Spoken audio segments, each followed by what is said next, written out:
안녕하세요. 지금 이 사람 임수민입니다. 나이가 들면서 나이살이라는 게 붙더라고요. 배는 기본이고 허벅지, 옆구리, 등살. 군살 때문에 옷을 입어도 태가 안 나고 짜증도 나는데요. 운동도 하고 식단도 조절하면서 살을 빼보려고 하지만 꾸준히 실천하기가 쉽지가 않죠. 오늘은 먹어도 살이 안 찌는 식품을 개발하고 있는 원광대학교 식품생명공학과 이창주 교수를 만나봅니다. 이창주 교수는 저칼로리 쌀을 개발하고 쌀가루로 밀가루를 대체하는 연구로 성과를 내고 있는데요. 다이어트에 매번 실패하는 분들에게는 오늘 반가운 내용이 아닐 수 없습니다. 원광대학교 이창주 교수 지금 만나봅니다.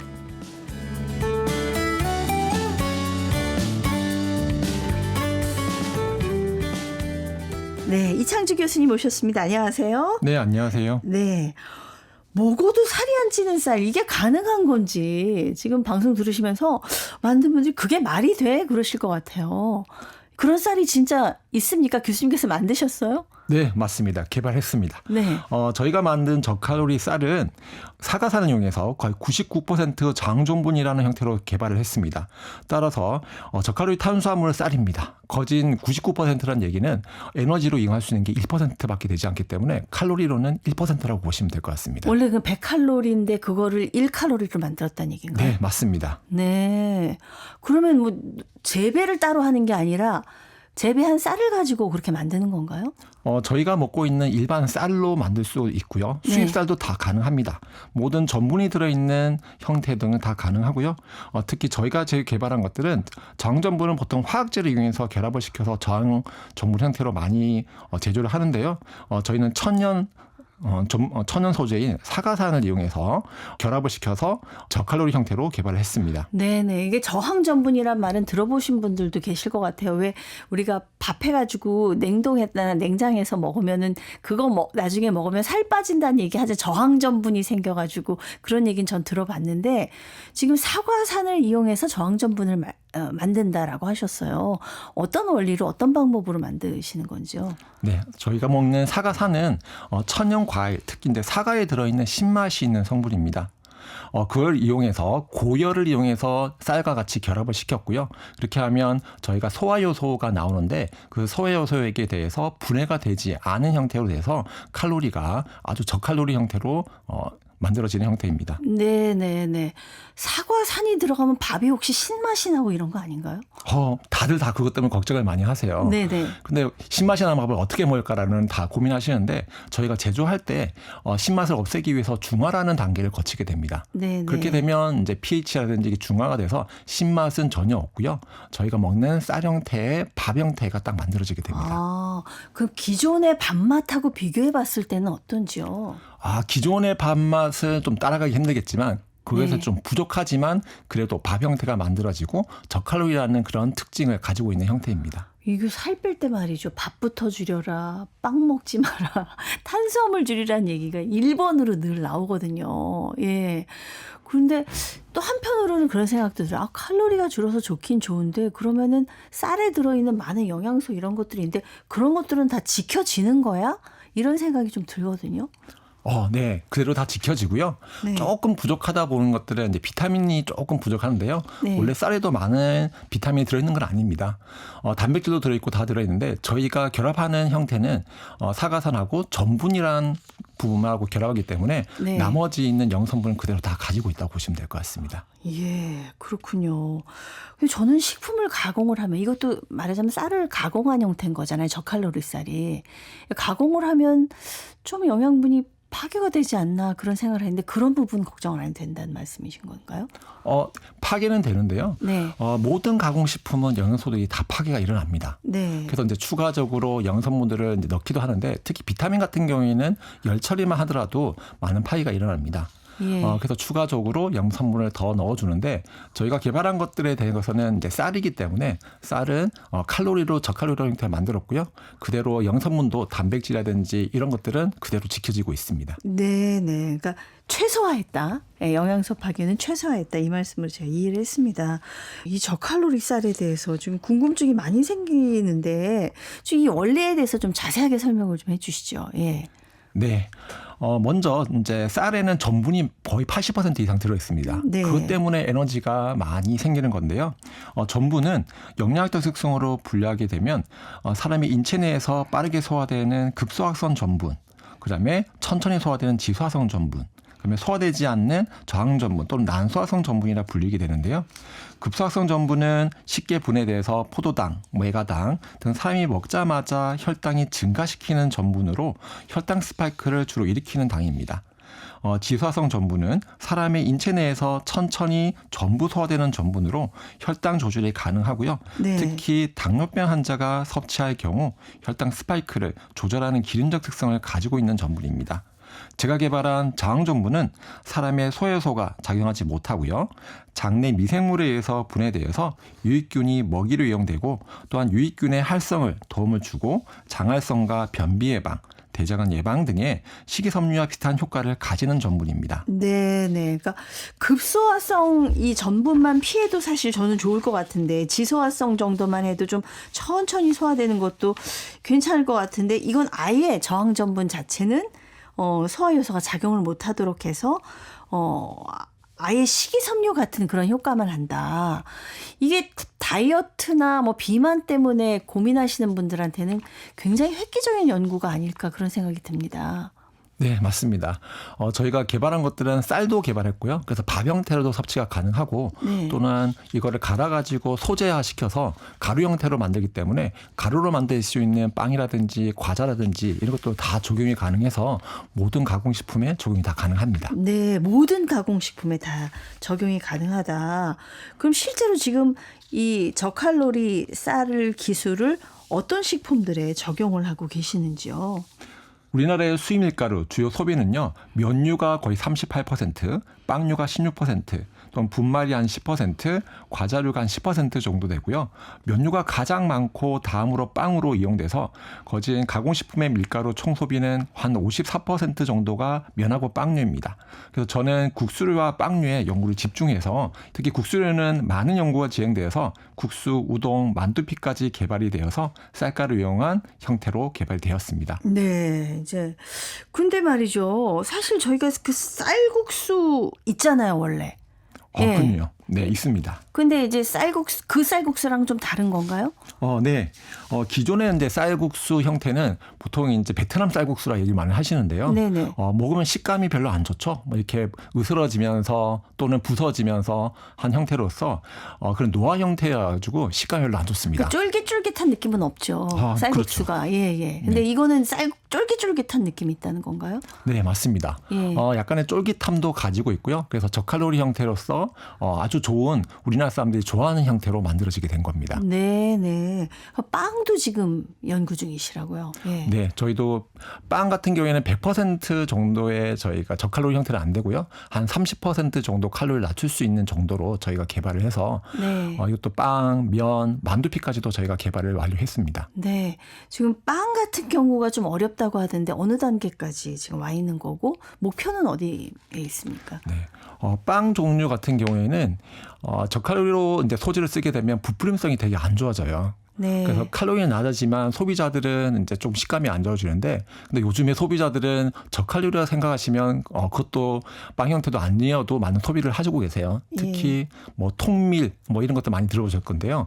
그것도 빵 형태가 별로 안 좋고요. 그다음에 거칠거칠한데 저희가 개발한 소재를 이용하게 되면 칼로리로 좀 낮춰가지고 정상 100% 정도의 빵 형태는 아니지만 한 80% 정도까지는 저희가 완성도 있게 개발했습니다. 네. 그러니까 국수보다는 빵이 좀 쌀가루로 만드는 게 어려움이 있긴 하군요. 네, 되게 어렵습니다. 예. 그 빵 중에서도 제일 어려운 빵이 어떤 빵이에요?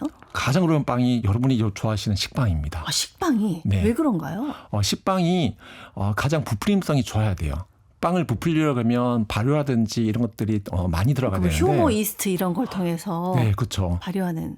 네. 예, 쌀이 그게 잘 안 되는군요. 네, 안에 네. 있는 글루텐이 없어서 네. 이제 그런 형태가 되게 어렵습니다. 근데 저희가 개발한 형태로 만들게 된다 그러면 뭐 한 80% 정도까지는 완성도 있게 만들 수가 있습니다.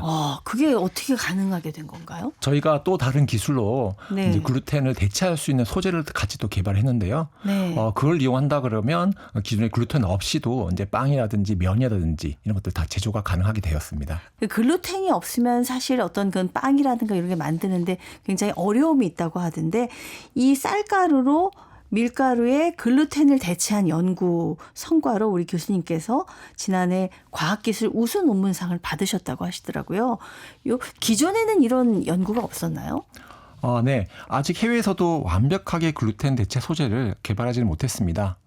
쌀가루는 글루텐이 없어서 빵류, 명류 같은 가공식품을 제조하기가 어렵고요.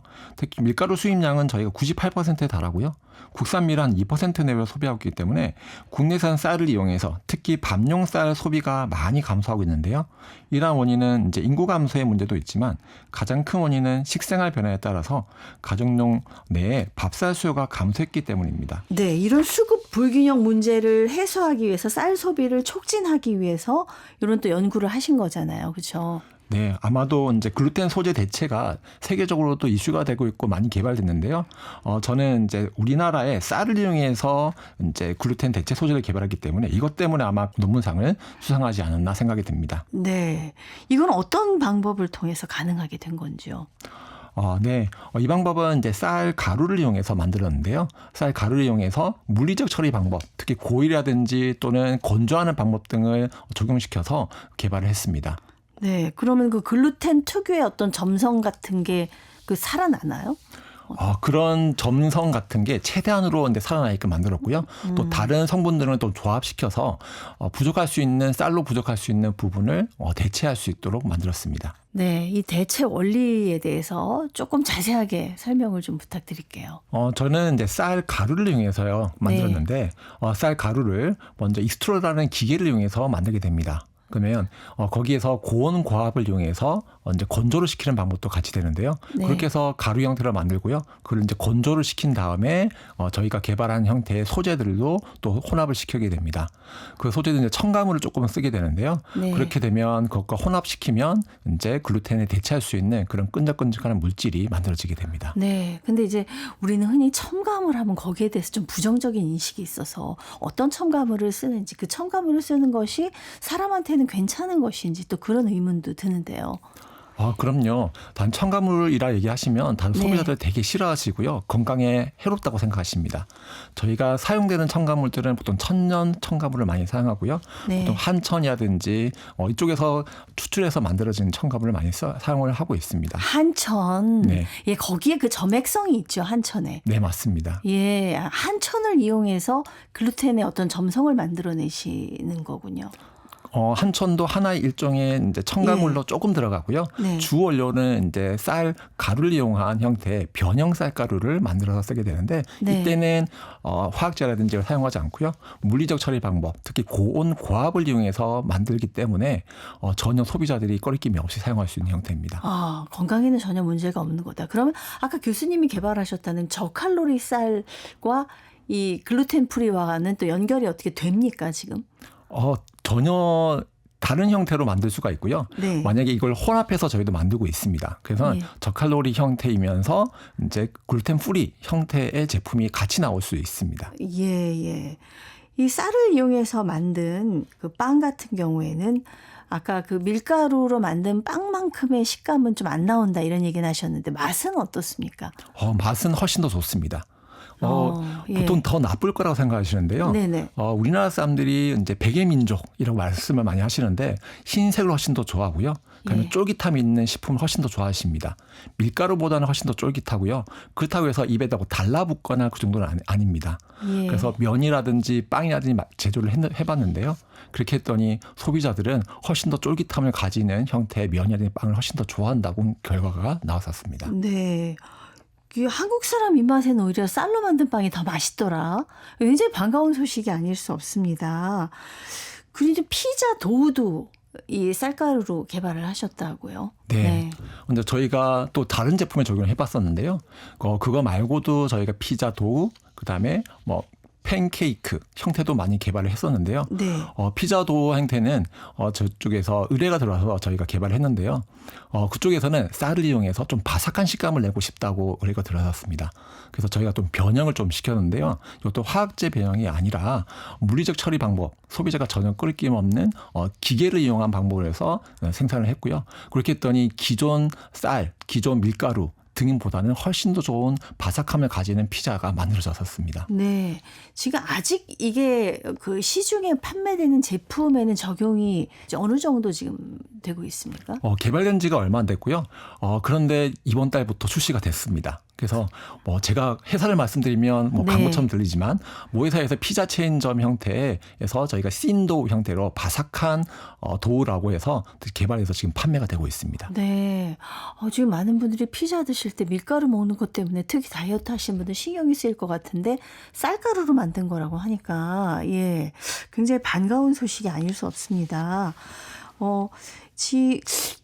이런 제품들을 개발하는데 조금 어려운 점이 있다면 좀 어떤 게 있을까요? 저희가 연구를 위해서 연구를 하는 경우도 있습니다. 예. 그래서 처음에 저희가 개발한 소재도 처음에는 연구를 위한 소재로 개발했다가 이걸 제품화시키자고 해서 이제 공장형 형태로 이제 개발을 많이 하는데요. 네. 이때 공장에 저희가 시설에 맞게끔 소재도 같이 또 변형을 시켜줘야 됩니다. 예. 그래서 연구한 소재들이 바로 생산을 할 수는 없고요. 그래서 뭐 파일럿 형태, 그다음에 생산 단계까지 해서 그걸 다 맞춰주기 위해서 저희가 실제로 공장에 들어가서 생산까지 해보고 그다음에 공장 라인에서 걸어서 실제적으로 24시간 동안 저희가 개발이 되는지 또는 생산이 되는지를 확인하고 하기 때문에 네네. 저희 연구자들도 이제 실제로 식품 생산 공장에 들어가서 실제로 개발하고 생산까지 다 하기도 합니다. 그러니까 연구 개발하는데 시간이나 돈이나 물리적인 것들이 많이 들어간다는 그런 말씀이신데, 근데 아까 피자 도우가 밀가루로 만든 것보다 쌀가루로 만든 게 더 바삭하고 이러면 이런 제품들을 더 많이 만들어서 팔면 될 것 같은데 비용적인 측면에서는 어떤지요? 아무리 뭐 맛이 좋다 하더라도 아마 비용적인 문제 때문에 선뜻 산업체 등이 접근을 잘 못하시는데요. 네. 일반 밀가루 위에서 쌀가루를 사용하게 되면 3배 정도의 원가가 더 상승하게 됩니다. 3배나 비싸군요, 지금 아직. 네. 예. 그러니까 아직은 좀 지원이라든가 이런 것이 없으면은 좀 상업적으로 대결하기는 좀 힘든 부분이 있네요.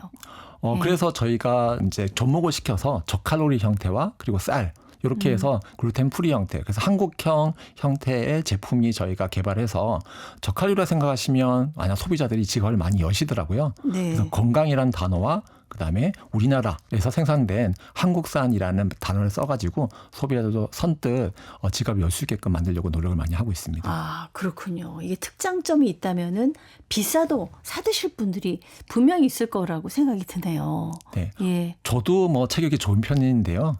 저도 태어날 때부터 저칼로리 형태를 좋아했었습니다. 태어날 때부터 다이어트를 하고 있는 사람인데요. 네. 저도 뭐 맛은 있고 감에 칼로리 낮다 그러면 저도 선뜻 이제 지갑을 열 것 같아서 이제 이런 걸 계속 진행하고 있습니다. 네. 만약에 말이죠, 쌀이 밀가루를 완벽히 대체할 수 있는 연구가 된다면은 이건 뭐 세계 최초 아닐까요? 네, 저도 그러고 싶습니다. 세계 최초 맞습니다.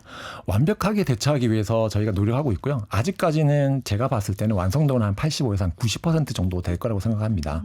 밀가루에 대비해서 쌀가루를 대체한다 그러면 저도 100% 정도의 완성도를 가지게 된다면 모든 우리나라 사람들뿐만 아니라 전 세계가 막 애용하는 형태의 소재가 되고 또는 가공 제품이 되지 않을까 생각이 듭니다. 네. 언제쯤 가능할까요, 이게?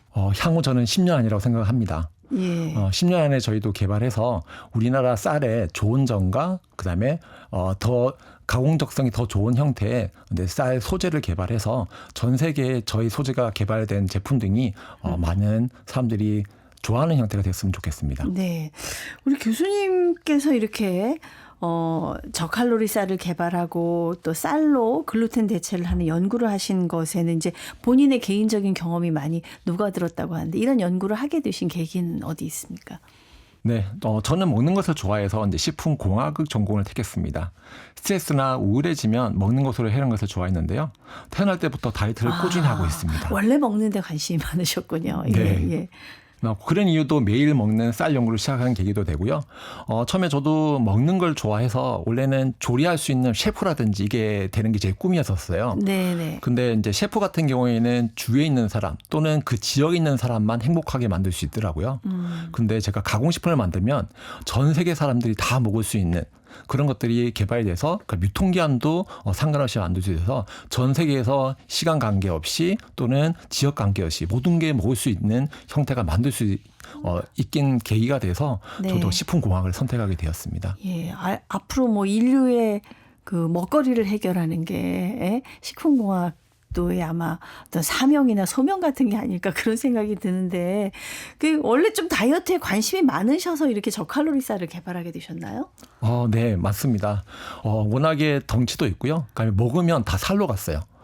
특히 물만 먹어도 저는 살이 찌는 체질이어가지고 네. 그걸 조금 방지하고자 또는 더 맛있는 제품을 먹고 싶은데 살이 찌니까 저도 문제가 돼서 조금 소재를 만들어서 이 소재를 개발하고 난 뒤에 제품에 적용해서 네. 먹게 된다면 좀 살이 좀 덜 찌지 않을까라는 고민을 하고 있어서 저와 연관된 것들에 대해서 연구하다 보니까 더 관심이 있어져가지고 네. 저도 이 연구를 계속 진행하고 있는 것 같습니다. 예, 지금 이제 저칼로리 쌀도 개발하셨고 또 쌀가루를 이용해서 글루텐을 대체함으로써 빵도 만들고 면도 만들고 이런 연구를 하고 계시단 말이에요. 이 사실 글루텐 성분이 우리 몸에 좀 좋지 않은 영향을 끼치는 부분이 있다고 들었습니다. 글루텐 성분은 우리 몸에 조금 안 좋은 양이 있는데요. 특히 아시아 사람들, 우리나라 사람들에게는 좀 좋지 않습니다. 네. 밀가루를 이용한 가공식품을 많이 섭취하다 보면 속이 더부룩해지는 사람들이 생각보다 많습니다. 특히 한국인은 셀리악병 발생에 대한 보고도 좀 미미하지만 셀리악병이 어떤 건가요? 글루텐을 먹었을 때 장에 트러블이 생기는 거예요. 그래서 염증이라든지 이게 생겨서 다른 물질이 들어오면 영양 성분이 흡수를 못하는 형태라고 보시면 될 것 같습니다. 그래서 어르신들이 밀가루 음식 먹으면 속쓰리다 그러시잖아요. 네, 맞습니다. 그게 셀리악병이군요. 그 정도까지는 아니고요. 네. 셀리악병은 완전히 이제 염증이 생겨서 영양성분을 섭취를 하게 되면 아예 이제 영양분들이 흡수를 못하는 거를 셀리악병이라고 합니다. 그건 더 심한 거네요. 네, 맞습니다. 근데 실제로 밀가루 음식이 저도 나이가 드니까 예전에는 몰랐는데 조금 쌀 먹는 것보다는 훨씬 좀 불편함을 좀 느낄 때가 많이 있더라고요. 네. 그게 아마 이제 글루텐 민감증이라고 불리는 정도입니다. 그렇군요. 네. 예. 병은 아니지만 조금 먹으면 속이 거부룩하다. 근데 안 먹으면 하루 이틀 사이 또 나을 수가 있습니다. 네네. 손에 약간의 상처가 생기는 정도라고 보시면 될 것 같아요. 예. 살짝 긁히는 정도. 네, 맞습니다. 네네. 그러면 계속 긁히면 아프죠. 그러니까 예. 빵을 계속 먹게 되면 아마 속이 더 안 좋아지고 더 거부룩해지는데요. 뭐 하루 정도 이틀만 끊더라도 이런 글루텐 민감증 있는 사람들은 거의 다 원상 회복이 됩니다. 네네. 그래서 이제 이 글루텐 민감증 때문에 밀가루보다 쌀 가공품이 더 적합합니다. 특히 나이가 들수록 빵보다 떡을 많이 찾으시는데요. 이거는 이제 소화력 문제가 생기게 됩니다. 소화력이 떨어지면 소화기관에 부담을 덜한 쌀 가공품을 요구하는 소비가 증가하게 되는 것과 같은 이치입니다. 네네. 그렇기 때문에 이 쌀로 글루텐을 대체한다는 게 이런 분들한테는 정말 반가운 소식이 아닐 수 없어요. 그런데 이제 솔직히 쌀로 만든 빵이 한국인 입맛에는 더 맞는다라고 얘기를 하셨지만은 그래도 밀가루가 더 맛있다라고 주장하는 분들도 많을 것 같은데 밀가루 하면 왜 입맛을 좀 당기게 하는 그런 힘이 있는 것 같은데 특별한 이유가 있을까요? 밀가루로 만든 제품들을 보시게 되면 보통 네. 저희가 얘기하는 첨가물이 많이 들어가 있습니다. 특히 설탕, 네. 버터 이런 것들이 많이 들어가 있죠. 네. 이런 것들 이용하게 되면 훨씬 더 우리가 천연 쌀로 만든 것보다는 뭐 훨씬 더 많이 밀가루가 맛이 더 있고요. 네. 저 같은 경우에는 쌀로 만든 게 더 맛있습니다. 제가 그 연구를 해서 모르겠는데 네. 떡볶이에도 저희가 쌀떡과 밀떡이 있어요. 예. 사람마다 선호하는 차이가 좀 있는데요. 쌀가루 가공품은 밀가루 가공품에 의해서 조금 전분노화가 좀 빨리 돼서 좀 딱딱해지고요. 또는 퍼지는 시간도 밀가루에 비해서 좀 빠릅니다. 예. 그래서 어떠신 분들은 밀가루가 더 좋다. 어떠신 분은 이제 쌀 형태가 된 것들이 제품이 좋다라고 네. 얘기하시기 때문에 사람 선호도에 따라서 좀 달라지는 것 같습니다. 그런데요. 그러고 보니까 뭐 빵이나 이런 게 왜 밀가루 빵이 맛있나 했는데 거기에 뭐 온갖 것들이 다 들어가니까 그런 영향도 있지 않나. 예, 그런 생각이 듭니다. 네. 그러니까 말하자면 교수님이 연구하시는 분야가 칼로리는 좀 낮게 유지하고 혈당은 높아지지 않도록 관리하는 게 이게 핵심이겠죠. 근데 요즘 그 혈당 다이어트가 유행이더라고요. 그래서 음식 먹는 순서도 뭐 채소 먹고 고기 먹고 탄수화물 먹어라 이러는데 이 원리가 어떻게 되는 건지 그게 정말 이대로 하면 체중 조절도 가능한 건지요, 교수님? 네, 가능합니다. 건강에 좋은 식사 방법은요. 먼저 채소를 먼저 먹고요. 그다음에 단백질 식사, 그다음에 탄수화물 이렇게 순서로 섭취하는 게 좋습니다. 채소로 소화하는 효소를 증진시키고요. 단백질을 분해시켜서 필수 아미노산을 섭취하고 그다음으로 탄수화물로 에너지 섭취를 흡수를 시킨 다음에 그다음에 채소가 탄수화물 흡수도 좀 느리게 해주기 때문에 좋은 방법입니다. 하지만 이것도 적정량을 섭취하는 게 좋고요. 요즘에 왜 혈당 스파이크라는 말을 많이 쓰고 있습니다. 네네. 혈당 스파이크는요. 학문적 용어는 아니고요. 일반인의 이해를 돕기 위한 사용되는 단어입니다. 탄수화물을 많이 섭취하면 혈당이 급격히 오르고 인슐린이 가분비되어서 졸음과 피로감이 심해지고요. 다시 단 음식이 더 당기고 체중이 증가로 이어질 수 있습니다. 또한 장기간 섭취하게 되면 당뇨병, 심혈관 질환 위험도 높아지게 되는데요.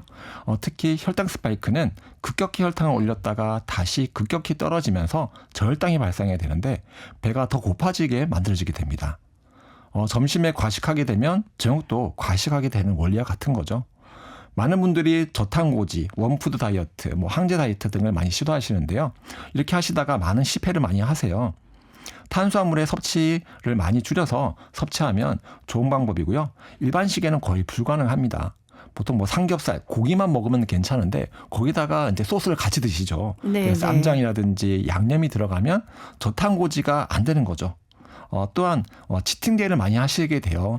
만약에 이제 이렇게 칼로리 낮은 음식을 먹게 되면 맛이 없기 때문에 많은 스트레스를 받게 되시는데요. 이렇게 치팅데이 많이 하시게 되면 다이어트는 좀 조금이 도움이 안 되지만 좀 지연될 수 있다는 거 알고 계셨으면 좋겠습니다. 그런데 그 저칼로리 쌀을 이용하면 이런 거 신경 안 써도 된다는 말씀이죠? 그럼요. 마음껏 드셔도 됩니다. 네, 오늘도 체중계에서 고민하신 분들에게 조금 반가운 소식이 아니었을까 싶어요. 이 시간이. 교수님 앞으로 연구는 어떤 계획을 갖고 계시는지요? 네, 이때까지는 저는 저칼로리 식품을 많이 개발했는데요.